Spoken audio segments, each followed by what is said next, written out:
How's it going, guys? I'm Ezra. Thanks for watching the video. I'm going to be reviewing Star Wars Rebels Episode 13, The Call. I don't really like filler episodes, I'm not a fan of them, but this one was pretty cool because we saw Ezra diving into a deeper connection with the Force. We saw new creatures, space whales, which are called Purrgils. Purrgils, the war.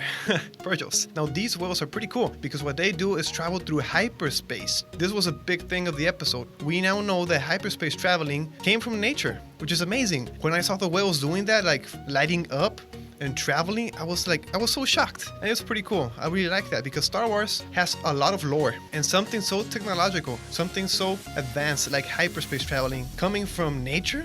It's pretty cool. Also, something else that popped into my mind was that this episode isn't so much for children. I'd go and say that it's for teenagers because we saw the Purrgils eating a guy, eating the villain. We saw them killing him practically, and then we saw Ezra pushing the guy into the abyss. So yeah, it's not for kids. I'd say teenagers. The main focus of this episode was of course Ezra again, but this time it was interesting because we saw him connect with the Purrgils. We now know that he's becoming more powerful, or will become more powerful than Kanan, because Kanan didn't know what was going on. Ezra heard the Purrgils like much before Kanan did, and Ezra connected with the Purrgils in a fantastic way that drove us to see an amazing scene. When he was riding the Purrgil and all the flock came by, that was really cool, really well made. A lot of people are saying that this episode is kind of proof that Ezra will become really powerful, maybe even fall to a dark side, because we saw him managing creatures in other episodes before this. We saw him dealing with the Ryloth cat and the other big animal that I don't know what it's called, but he tuned into the dark side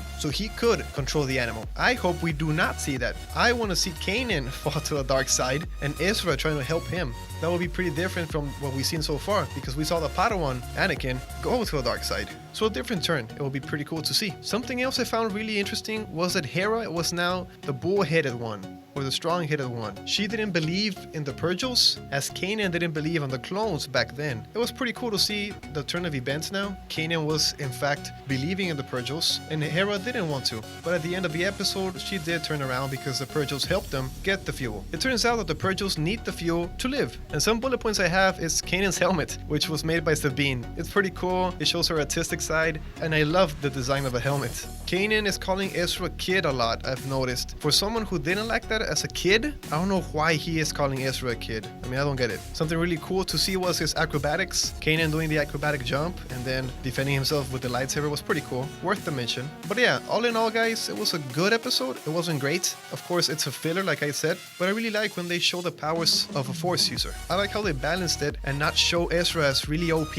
I wouldn't like them to focus so much on the character that makes him look like their superpowers. Thanks for watching the video, guys. I'm Ezra. This was my review for The Call, and of course, I'll see you in the next video.